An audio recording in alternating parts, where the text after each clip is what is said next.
just in case you missed it out on the Texas Porch last time. First and goal from the 5. Wilson. Outside to Carl Hilton, and Lincoln touchdown. Sad news from the Dallas Cowboys late this afternoon. Former quarterback and assistant coach Wade Wilson died earlier today. Wilson played for the Cowboys from 95 to 97. Other than that, I mean, talking about like sports figures, I think a commerce-based podcast might have some possibility of pulling in Wade Wilson. Well, buddy. Ouch. Who's your next? Next, what happened? Oh, buddy, he died a few months ago. Oh, that's right. Oh. Well, okay. how's it going, Commerce? Yeah. Hey, Commerce, how about you? I forgot about that. All right. Killed JP. I think the show is actually. I must have. Howdy, Texas and beyond. This is the Texas Porch. J.P. Heath, Texas Talk with a touch of sports. Guys, in just a second, but a big help to us. Please subscribe wherever you do your subscribing for your podcast. And if you are so inclined, give us a 5-star rating. That is the biggest of helps. Twitter, Texas Porch Pod, on the big Facebook as well. And the Mitch designed, the TexasPorch.com. Gentlemen, take 2. How are we doing? Doing great. Maybe we can get Tom Landry. No Tom Landry, no Harvey Martin.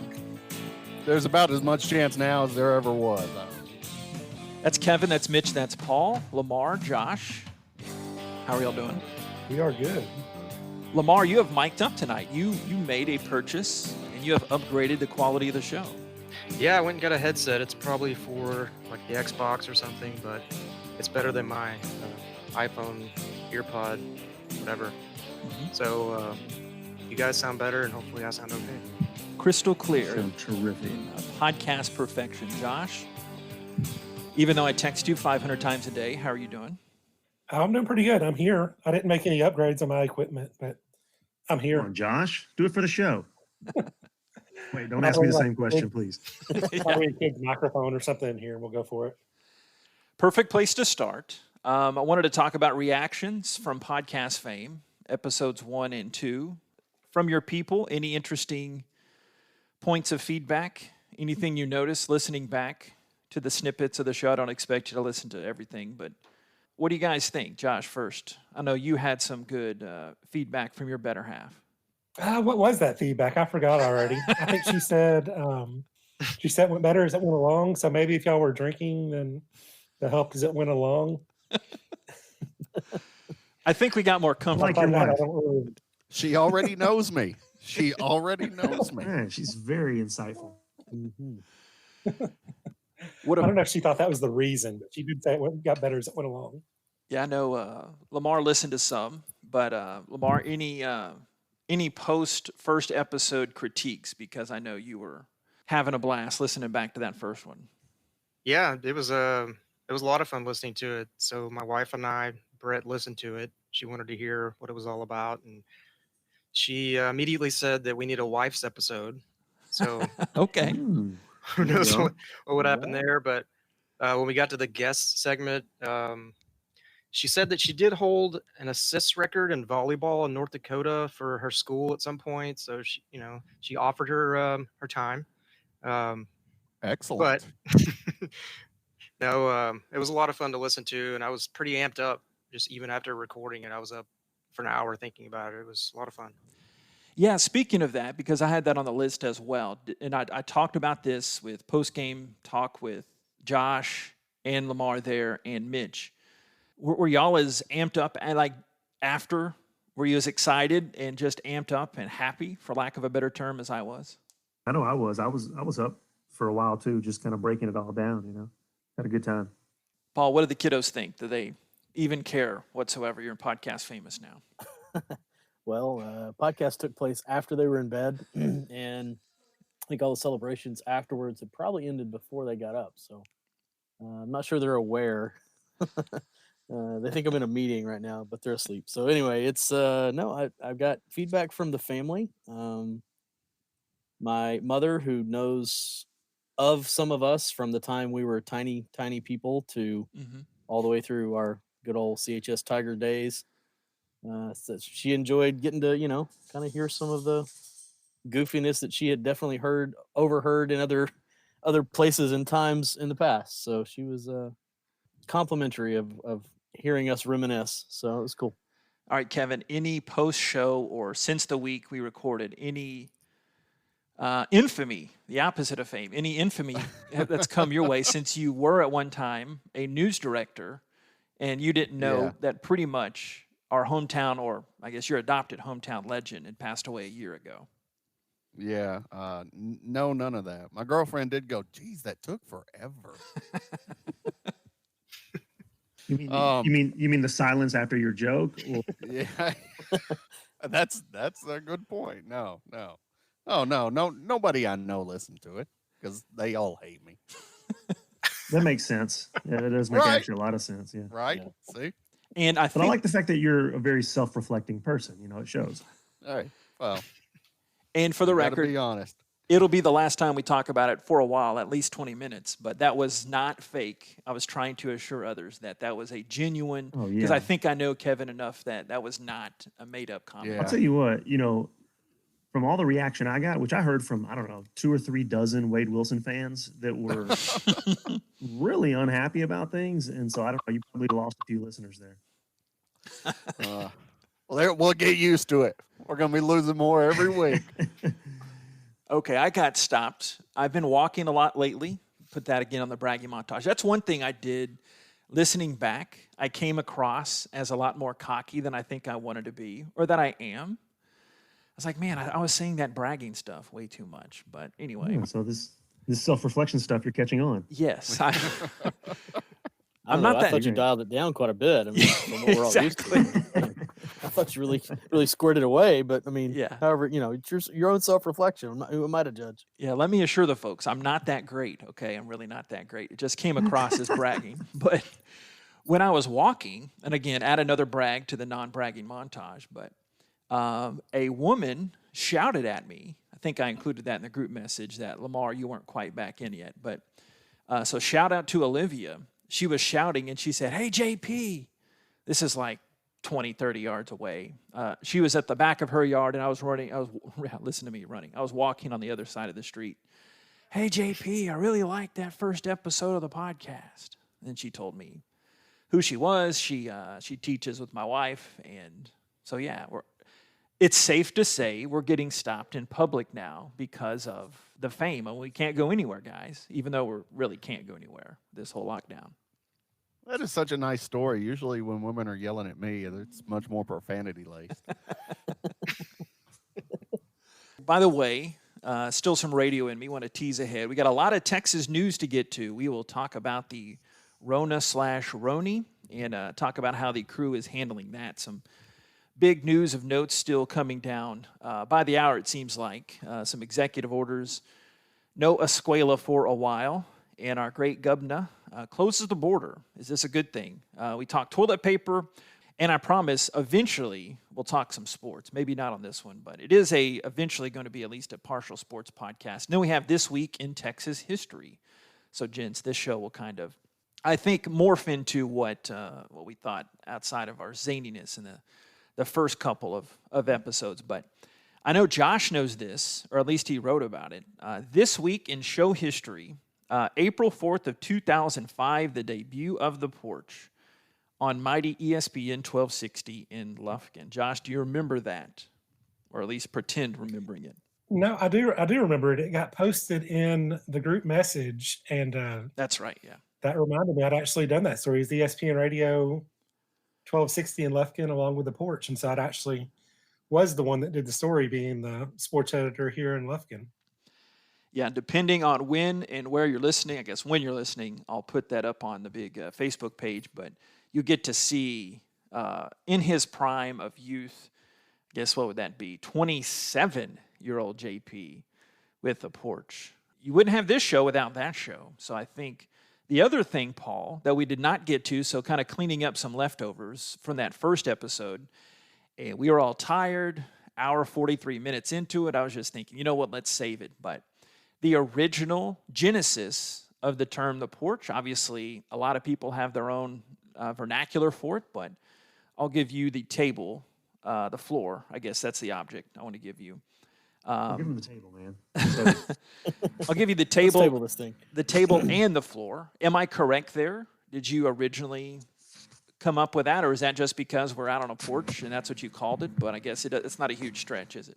Yeah, well, I mean, here's the two things. The two things about the porch I remember. Two kind of parts of the porch in its early days was simply just it being hot or whatever and sitting on your tiny porch outside of your apartment there that I believe Kevin lived in as well. Am I right there?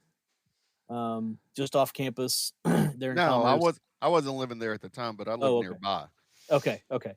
Yeah, I remember you being close enough by to come hang out. But Yeah, Mitch lived in the other building, same complex, but Mitch, Okay, for a okay. while before he went big time, his first Yeah. job was what, newspaper?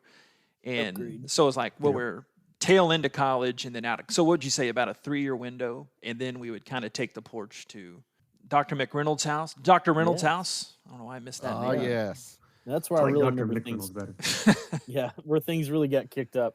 I remember something about lines drawn on liquor bottles, things like that. I remember Well- something about laundry soap possibly being absconded with. Here's but what I mostly remember is it had to be the coolest setup in our tiny town. I don't know anybody else that had a porch like this, where it was completely enclosed, surrounded by like shrubbery and things on 3 sides. So it kind of isolated from the neighbors a bit, the sound and the road noise and whatnot. On this, I guess it was a cul-de-sac or a corner kind of lot there. And it was just great because there was, stereo opportunities to throw on some Robert Earl Keen or whatever we felt like at the time. Playlist was a little bit harder to come by back then, like we talked about last week, but just good times hanging out there, throwing some wood in the fire, and something about sitting around like that. We didn't really have any other place like that we had access to at the time, from what I remember. But that was just, how often could we get to the porch? How often could they go out of town? So somebody was house sitting their house, maybe not up to their standards that they wanted, but I mean, it was their house. But point being, it was a great place that we all hung out, when possible. We kind of called it our own for a few days at a time, or whenever they were traveling the world, as they would do. Yeah, so Dr. Reynolds' house, it still sounds weird saying that. I don't know why, Mitch, but that was one. Mainly because he went by Jimbo most of the time. Yeah, I guess that's what we didn't call him, but you were BFFs with him. I'll get to that in a second. But so we had my apartment, and then we had Dr. Reynolds' house, or Jimbo. But then later on, I'd say midway part of at his place, Mitch was such a teacher's pet. He would house sit for Dr. Reynolds and tell the crew and tell the listeners, and I'll get to it if you don't, I'll fill in the blanks, but tell them how you wronged me in the Reynolds' eyes. Oh yeah, this is great. So yeah, the Reynolds, when they would travel, I would typically house sit for them. They had a nice little dog named Dude, and the great so Dude. Dude, and they had a really cool house. Great people, by the way. They had a great house. Had a little bit of liquor on hand. And it seems like occasionally, I would have some of their liquor. We all just as would. We would maybe as a share. courtesy to staying in their house. Yeah. And one of my good buddies named J.P. would also partake. Not as much. Way more. And it seems like one time when they got home, they mentioned to me that the liquor bottles seemed a little lower.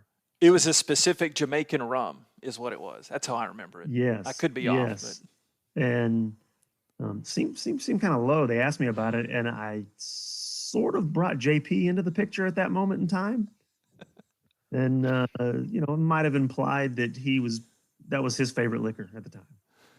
So was the exact quote, "That wasn't me, it was JP. I swear, JP drank all of that." Yeah, it was a little more disguised than that. Oh, okay. All right. Yeah, but there's the essence. Mitch had always had his way with words, as he still does. That's why he's on the pod. But I hadn't thought about that in forever. But I'm glad you mentioned that. That had to be definitely one of the top 3 moments I've ever thrown you under the bus, and there's got to be a lot of selection there. Yes, and great Miss Reynolds believed you, of course, because you're Mitch. You're as voted best all around by faculty and staff. So you're Mitch, right? No one's going to not believe the great mascot, the Mitcher, right? I think I know the answer to this, kind of segueing into some news and of serious note, as serious as we'll get here, but are all of us officially on lockdown except Kevin right now? Because I should say as of 11:59 tomorrow night in our East Texas hamlet, Josh and I, in separate quarters, we're also hunkering down because of the Rona / the Roni. Yes, I am Rockwall County, and we were free to walk around up until I think Wednesday, Thursday. So, and then they issued the order, so we are locked in. Kevin, how is Old Hunt County? I know they gave some order along when Dallas County did. Yes, the stay-at-home order came in last week. I'm still essential, keeping the radio station on the air. Well, big time. Still going to work, setting up the other people to be able to file remotely and things like that. But yeah, I got to go in and make sure the power stays on because it is an essential activity, which I will. Last Friday, I took the morning off and I went in the afternoon. And I've been going in the morning. It's been about a week, maybe a week and a half since the stay-at-home order issued in Hunt County. And when I go to work in the mornings, which I go in, I've got to be there at 9, and it's about a 20-minute commute. So it's between 8 and 9 I go. The roads have been mostly clear, almost few people, noticeably less traffic than there had been prior to that. Except for Friday when I went in at 1 in the afternoon and there was traffic everywhere. I had to wait at intersections. I was like, it's a beautiful day and everybody is at home, don't have to go to work. So I guess they're all out. I was a little perturbed by it in the broader sense, of course, but mainly I was like, why are you people in my way? What is wrong? Happy to get out of the house, maybe. Yeah. I mean, take a drive. That's fine, I guess. But yeah, everybody was out moving around. Not on your time, though, right? Yeah, not on my time. I got spoiled. I'm living now. I have a commute. I was living in Commerce, working in Commerce, and had like a 4-block commute to work. And Scott Garner once said to me, he said, I've gotten spoiled by this traffic in Commerce. It's like if I get to an intersection and I have to wait for 2 cars to drive by, I'm like, where is all this traffic coming from? What is going on? Oh, my goodness. Yeah, that's generally how I feel. Second straight week of a Scott Garner reference. But yeah, Lamar, you're on the other end of the Metroplex, Lamar. But you've been working at home. Are people in the town of the cow handling things, or as we expect, human civilization, not so much? I would say for Tarrant County, it's a noticeable difference. I still see people out. I've been going on more dog walks and runs and taking the bike out, and people are milling around, generally following the rules. When I go to the grocery store, I mean, it's busy. Yeah. But I'm in my 3rd week of working at home, so I'm not sure what's happening at the office. I work in one of the buildings in downtown Dallas, and our company has 3 floors. One of them actually had someone working there that contracted the virus. And so they sent out a message and fumigated the place or whatever they do. Probably not literally fumigated, but basically they were cleaning everything, but most people are not there. But I work for a financial institution and we're also essential. So there are some people that have to go in. So this is a great half and half of the Porch Crew conversation, because half of us live in a relatively small town, Texas, and the other half are big city dwellers. But Josh and I, along with Kevin, relatively small town folks. But Josh, wouldn't you say that in our Piney Woods, I mean, since we've last talked about it, doesn't it kind of seem the same when you go out? I mean, I know there are some differences, but if you didn't know, like on the highways and in the stores, it does outside the restaurants you can't go into. Doesn't it kind of see the same? Yes, probably a little bit too much. Pretty much the only place I go to work, because newspaper is one of those essential things, although there's no sports going on. But I pretty much would just stop at work and then at the grocery store about once a week. But yeah, pretty much every day of the week I run into what we would call a Lufkin traffic jam of, behind about 8 or 9 cars at the lot. And okay, I don't think all these people are essential, but yeah, you're right. Everybody is seem to pretty much go along is exactly like they have been, although they put a few more restrictions in place starting tomorrow. So we'll see if people actually go by that. Yeah. So what do you think, big city guys? I'm not taking shots at small town folks because I love it and I would not rather live anywhere else than I do. But it seems that same thing's happening up there too. And reading stories down in Houston, and I mean, people are still going out and they're having to take down different, I guess, basketball goals and like cordoning off parks. I mean, is it kind of like up that way too? Yeah, which is pretty kind of a sad situation too. Too many people congregating at the parks and things like that, and they're going to have to shut those down. I think it just shows just how hard it is really to get all of these people to do the same thing. I mean, it's just everybody's so different. Everybody has different lives. We got different things going on. We all feel essential to what we do, whether it's work or what we got to do for family or whatever. I think it just shows that when you try to lock all that in, the vast majority of people will do it, just kind of respect the rules. But right, there's just going to be a certain percentage of people that, either don't feel they can't, or just flat out don't really want to do it. I think for a lot of people, it has to hit close to home too. It has to actually become a real situation. Definitely And true. frankly, I really hope that doesn't become the situation for everybody. Although these next couple of weeks will kind of be the true test of what we're seeing here. But a lot of people, until it becomes personal. Yeah, which in rural areas, that's obviously going to happen a little, just on average, right, later than high density areas. So yeah, that's a great point. What about you, Paul? How are you noticing things in your neck of the Metroplex there? Yeah, so I'm in Denton County, so just a little north of Lamar, a little south of Mitch. But we have been, and I guess for about a week now, I can't remember the exact day, but we didn't have a lot of cases for quite a while, and then eventually, it found its way to us. Denton County is getting a lot of information because there is a state-supported living facility, state-supported healthcare facility that has, I think, around 400, residents at any given time, and I think the number is nearing 50 as far as cases there. So that's skewing the numbers for our whole county. But Denton County's been very active or proactive in taking on everything that Dallas is doing for the most part, maybe a few days later. But we're so nestled in between Dallas and Fort Worth that, we're just north. So anyway, the suburban part of our county that I live in, all of our parks have signs that you cannot go there. And that was changed in one day to the next. The kids and I, we have several parks within walking distance, and we're still taking our walks, but we're not climbing all over the swings and the slides like we did up until just last week. So it's just one of those. And I'm kind of the rule follower guy, and I've kind of come from the healthcare world too, where I get it. I hear the warnings that are put out there, and I'm pretty much trying to just keep the kids and I safe as best I can. I work for the public school system too, so we have obviously been shut down.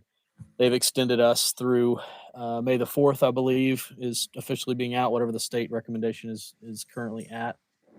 So it's online school for three elementary kids, and me trying to keep my students in line, and then trying to touch base with my patients that I obviously don't have any direct contact with, but trying to touch in with their parents and see, what do they need? How's their physical therapy going? If they're still able to go. And so it's been interesting. But as far as, out and about, we, make our about once a week trip out to the store or whatever to pick up the needs. And I'm learning how to teach elementary school, which is a little different, but thanks to our district, they're putting out all the right resources. So keeping them busy, keeping me busy, keeping me on my toes. And man, this homeschool thing is no joke. So yeah, that was great, the next segue I wanted to make. I'm glad you mentioned the kiddos because that was on my list too. But the Porch crew that has the kiddos, Paul mentioned his, but Mitch and Josh, what to me, going off social media and just the talks with y'all. Just it seems like the kids, very overarching, just blanket statement, maybe not too fair, but it seems like the kids are handling it better than the adults. Agree? Disagree? Yes? No? I'd probably say yeah, because they're out of school. That's fun. And then Yeah. they don't have anyone. They don't have two kids to manage, so that's good. Probably a lot better for them. I mean, fortunately, or at least in that situation, my day is broken up with a little bit, doing work. So it gets to, you kind of get the same as usual. You get the work half the day, and then we get the kids the other half of the day. Whereas my wife, she's locked in 24/7. It seems with them. So it's pretty tough on a lot of families out there, I'm sure. Josh, you got 4 kiddos running around. How are they handling everything? Ooh, wow. Well, they're for those that don't know, I've got 2 11s and 2 13s. So they're actually handling it really well. Their teachers here have everything really under control. So I'm kind of getting to go back and do a little bit of 5th grade and 7th grade math and English just to help them out.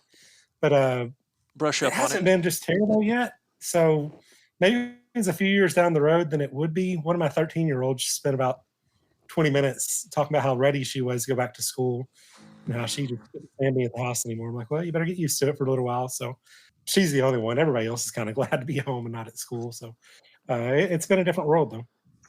Yeah, so earlier this week, Governor Abbott issues the executive order implementing essential services and activities protocols. Who's the robot there? Someone sounds like. Is that still Mitch? Sounds like you. I'm not sure. Yeah, it does sound like you, JP. It sounds like we're getting some electric guitar practice in the background. Synthesizer. Yeah. But the protocols, this is from the DSHS website, but the protocols renew the governor's directive. There's no visiting gyms, no tattoo artists, no piercings, no cosmetology, extend social distancing measures to April 30th, and as Paul mentioned earlier, all school just kaput through May 4th. Why don't they, I know, I guess why they can't just call it off for the whole school year, but I'm glad they did call it off so it takes it out of the hands of all these districts, because they would kind of take it up to the 11th hour and try to, I'm looking at it from a teacher's side of things, of course, but I'm glad they issued that blanket order, but at the same time, are they ever, it seems like they're not going to go back this school year, right? Yeah, no. I don't think so. And I think the real fallout will be next year when you have a lot of kids who are behind where they should be, because they're not just going to make a bunch of kids repeat the grade. Everybody's going to go forward, and then you'll be behind, and it'll kind of set them back for a long time. That's a lot of weight to put on the teachers too. Well, I think the benefit of where we're at in the year, if this happens in February, if it had gotten to this point in February, that changes the whole thing. So the fact that in our district, we were finished with, we're on a 9-week semester. So we had finished with 3 of those as we went into spring break a week before last. So that gave us a week to we were going to be off anyway, kind of hide and watch and see what happened and how things were going. And then what ended up happening was that, we had that week to kind of decide, okay, how many weeks are we going to be out, or what's it going to look like? If things were just evolving by the hour, literally that last day of school before we left on that Friday. But yeah, we're able to, as far as seniors go, they were basically done anyway. Their GPA wasn't going to change. So all that was pretty well locked in anyhow. That's how we do that in our district. It kind of varies for each kid, but as far as all that goes, everybody's pretty well locked in. There's grades that need to be finished up from last semester that weren't quite finalized, whatnot. But all in all, we seem to be rolling pretty well. We're a pretty decent spot. It's a lot of craziness, yeah. But everybody's going to go forward. We're not taxing them beyond what we need to. There's like 150 something minutes of instruction that we have to offer each week for them. So for each kid, for each class, etc. So that's. We're targeting that, and I think it's being done. I don't know what it looks like on the front lines of kids that are in super difficult classes or whatnot, but from my standpoint, that's how it's working for us. So it's going to work out okay. So earlier this week also, Governor Abbott closes the border to Louisiana. Some Texans would say, dang right. But I think Louisiana's a great. Louisiana's like that wacky neighbor you have, But I don't know of any Texan who really despises Louisiana. Look at them as a good neighbor. But airline passengers from New Orleans have to comply with a 2-week quarantine. That's standard. And then here's what I was wondering: state troopers and highway patrol, I guess same thing. They have to patrol entry points at the border and require that everyone stopped in those cars to also self-isolate. How in the world can they enforce that? And this is coming over from Louisiana. Yeah, like it just seems that's nothing's impossible, but Yeah, one, probably more of a deterrent, I guess. Yeah, you can give them a warning and then document it. That way, if they get pulled over for something else, then you have them doing it. But most of this stuff is the officials are hoping that people voluntarily comply with this. Like when the state trooper pulls somebody over and they say, "Hey, you're coming in. Did you know you need to quarantine for 14 days because there's a whole bunch of coronavirus out there in Louisiana?" Hopefully, the person driving goes, "Really? Oh, okay. I'll be sure to do that, officer." That's Right. that's the point, I think, of that. Lamar, do you still have the cousin that's a state trooper, or is that a while back? Yes, I do. I haven't talked to him about this, but I can reach out. He's pretty easy to get a hold of. But yeah, he was based out of, I guess, either Gregg or Harrison County, which is a border county, but near Longview and Marshall, that area. So maybe for homework, I'll find out and let you know. Yeah, I was going to say, not to get too like civics 101 here, but the cool thing about all this is that you talk about closing borders, which is kind of a, traditionally a conservative type thing. And we all see the value, like even people who aren't, super conservative can now see the value in, okay, having to close your border sometimes, because obviously this would be one situation where you want to. Right. Then, more liberal folks who are maybe a little bit more big government than conservatives can now, I think, have a little bit to stand on. Whereas it's kind of nice to have some authority, like Texas. It's good for the Abbott to be able to enforce something statewide, even though it's sort of against conservative nature to, have a central, a higher central government. This is showing too where that can come in handy too. So I just think it's interesting how it's sort of from the system side or the civic side, kind of mind blowing. Yeah, you mentioned kind of a lot of the traditional points of conflict all sort of meld into one, where everybody's in an emergency situation or things like this, where a lot more people are on the same page. Right, and now you can actually think about it in terms of worst case scenario, which is basically. Right. I mean, is it enough though?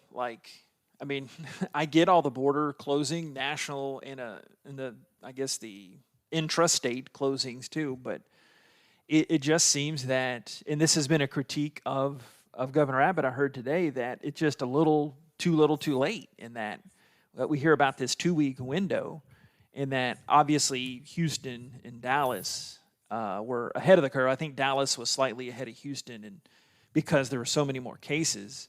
And I assume Austin, San Antonio, and you go on down the list were among those two that shut everything down, and the county commissioners and the county judges did too. But why not have a statewide order to do that? And they're leaving it up to the counties.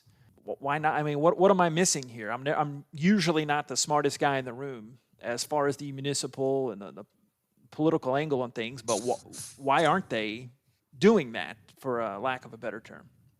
Well, to me, it seems like it's kind of kind of a logistics thing, which you can't just do all of this at once. It's just not, you know what I mean? It's not a tsunami coming over the border. It's, it's not something finite. This is the time.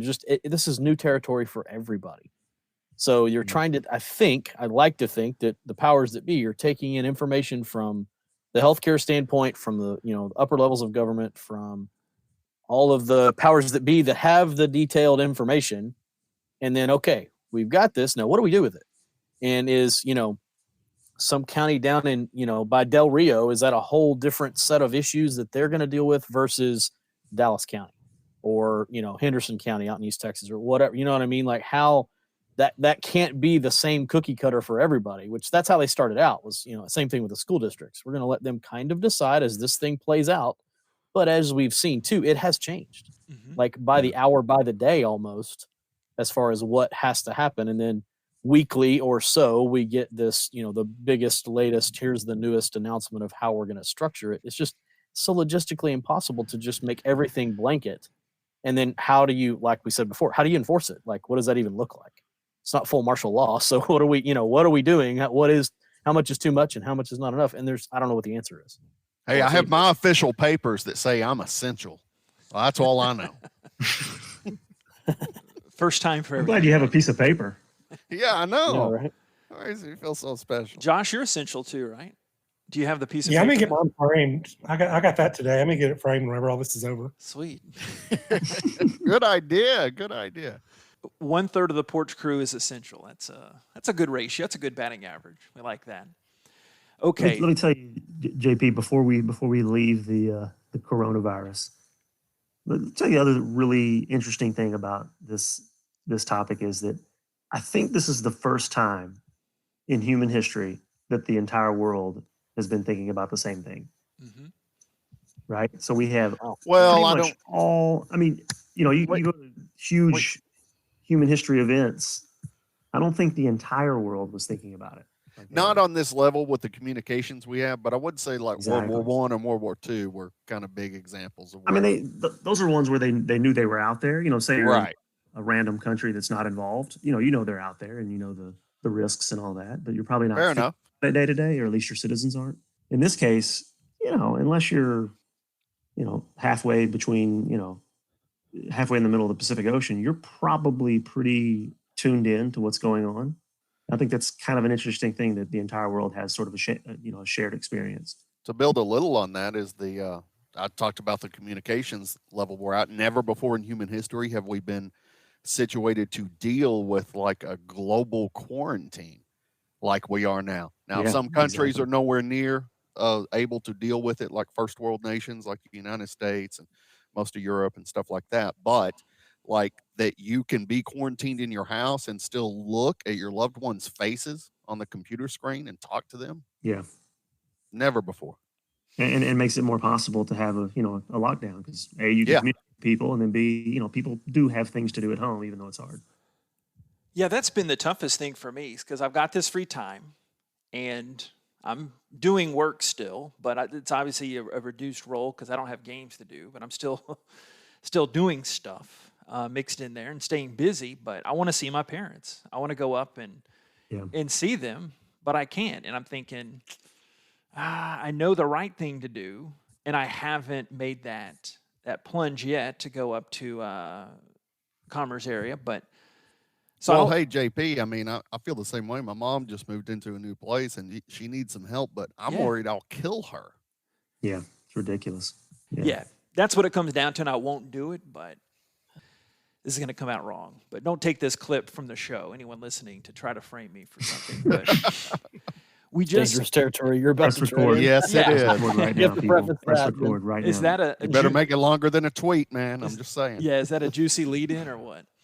I just don't, and I've told different members of the crew here in separate occasions that we've just never experienced anything like this as a country, like y'all alluded to earlier, that we've had to toughen up like this. And I don't know how tough we are to be able, I know we're resilient, but we've never had to do something this long, this sustained, and it's already evident that people can't handle it. But then again, this is a whole nother podcast series. Is the media showing just the small amounts? And I think, that's probably the case. But I don't know. I just don't know if we're flattening the curve as much as we could because we're not tough and resilient enough.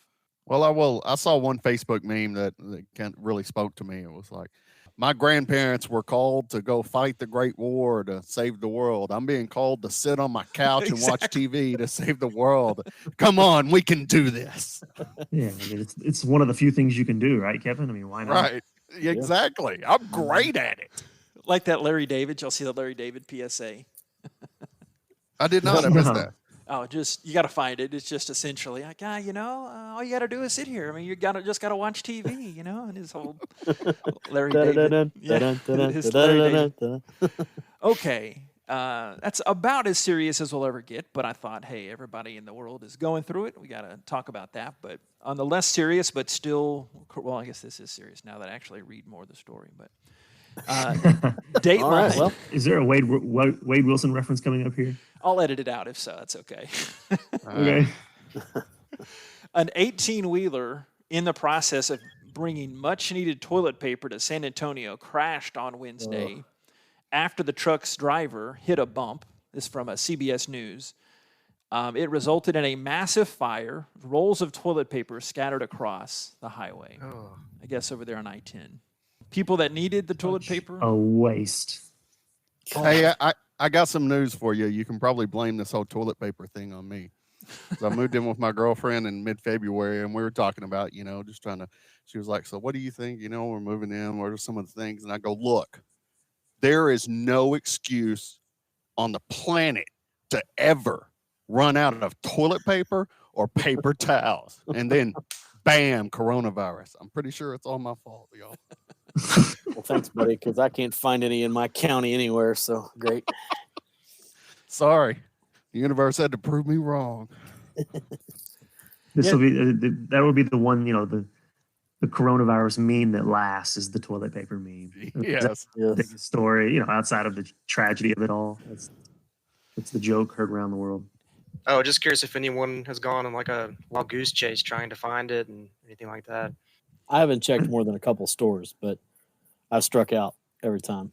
But we're holding steady. We got plenty. But with them being here, the kiddos being here pretty much all the time, it's kind of dwindling. The cupboard's getting a little bare on that part. We're good on food. We're eating well, but get those wash rags cleaned up. Yeah, right. Got a nice washer. We'll see how that works. Found some wipes today, so that's good. Josh, I'll text you on my secret location. Are you good? You've got the biggest family. So are you good on your... I'm actually good. Yeah, I'm good now. I've actually, it's a couple weeks ago, I wrote a column about it. My sister, who lives in Dallas, actually had to mail her a 6-pack of toilet paper to through. Wow. God bless you. You're a good man. Nice of you. I'll give you my address in a minute to help me out. They couldn't find it anywhere. There's here in Lufkin, you can find the right ones in right spots. So y'all just need to keep in touch with JP and me, and we can probably figure it out. Underground. Yeah, toilet paper underground. Yeah, Josh, give the guys the hook kind of your column, because for those that don't know, Josh is an excellent writer. You had a great sentimental side of you're talking about your sister, and then what was the kind of turn? Because in that Josh Havard way, you had a great line to. Okay, well, my sister was a couple years older than me, so I had the weird situation. She actually protected me more than I protected her because she was kind of the badass in school. And anyway, so after I mailed her the toilet paper, then I wrote a column just because I have nothing to write about now, so I'm pretty desperate. And so I said she'd helped me out of plenty of crappy situations before, so I finally got to help her out of a crappy situation. I loved it. Okay.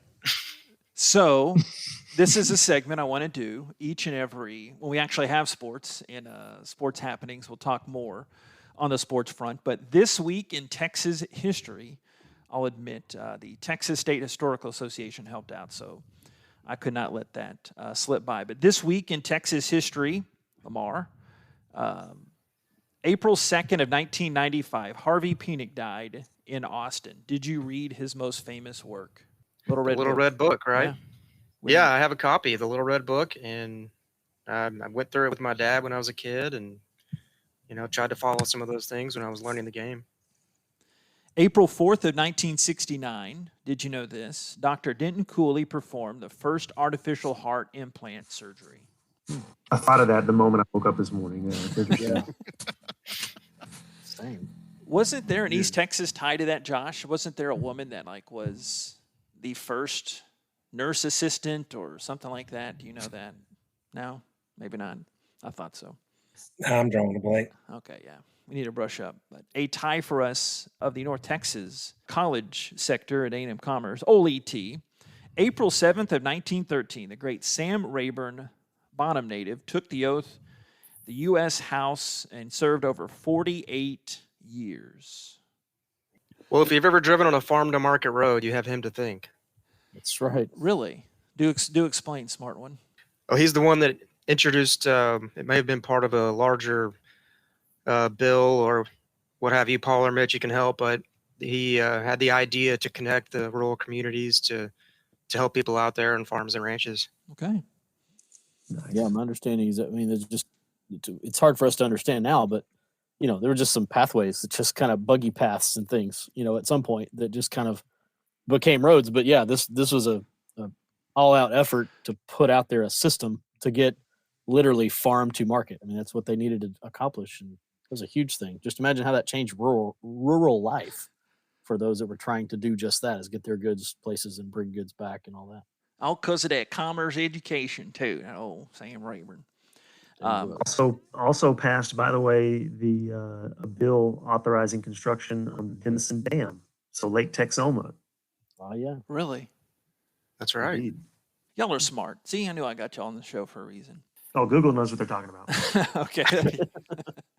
This one's for you, Josh. I had to add it in. April 7th of 2000, Enron Field hosted its first regular season game. Nice. Were you there, Josh? Enron Field.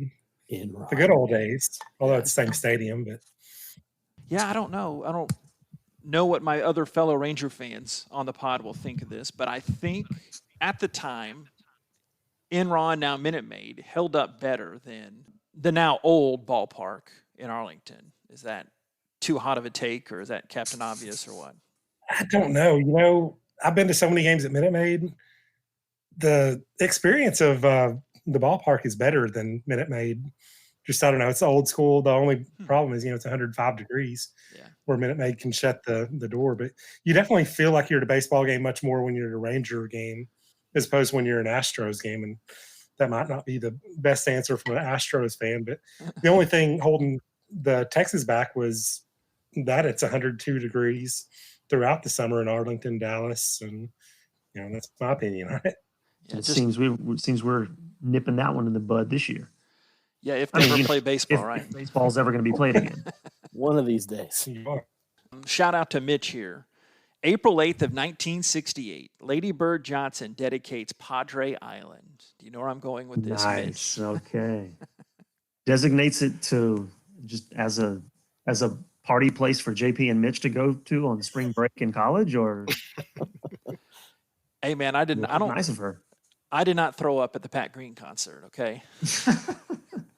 Or was it the Vanilla Ice concert? Actually? I may be the only one of this group that found himself hovering over a large plastic trash can at a Vanilla Ice concert at South Padre Island. So many layers to this.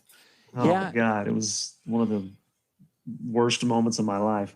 But I'm sure the rest of the crew has heard this in different stages, but we should have brought that up, Mitch, like on our great Texas trips, like when we felt the most Texan. Don't you think that was probably like just me and you together? I mean, that was easily our best trip together, but Mitch and I found our way into Mexico with a childhood friend from North Dakota that I had.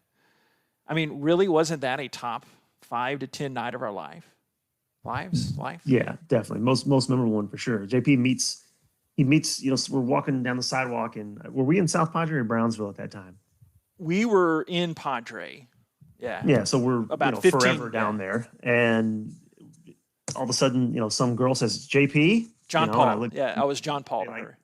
John Paul, and they run together in slow motion and embrace each other in each other's arms. And I'm going, who is this person that likes JP? Like, it's weird. And then, it turns out it's like a childhood friend from North Dakota. It was the most random thing in history.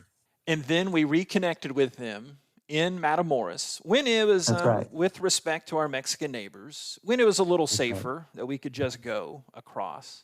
And that was good times. And was that before or after Mitch and I drove into Mexico? And we were kind of what? We'd have been 22-year-old dummies then. Yep, that's accurate.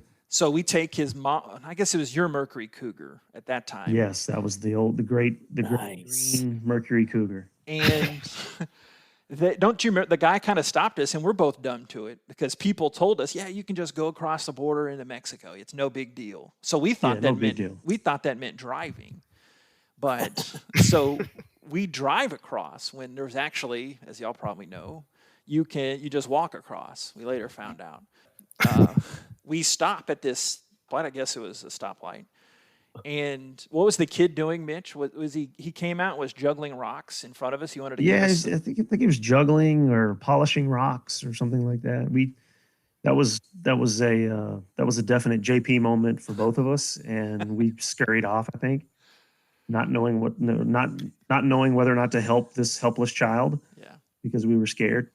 We got back to Texas as soon as we could. That's right. So we got back into Texas as quickly as we could. You know, it was weird. We got down there in the car, and I remember being, just a little panicked because they had these signs that didn't have English words on them, and so I had no idea where to go. What time of day was this? It was daytime. It was middle of the day. Yeah, it was high noon, maybe. I don't know. It was too early to. We definitely had to turn around and go home whenever we found out that we were not in Kansas anymore. Yeah. So are you telling me that sitting in Judy Rudolph's class didn't prepare you for this moment? Eventually.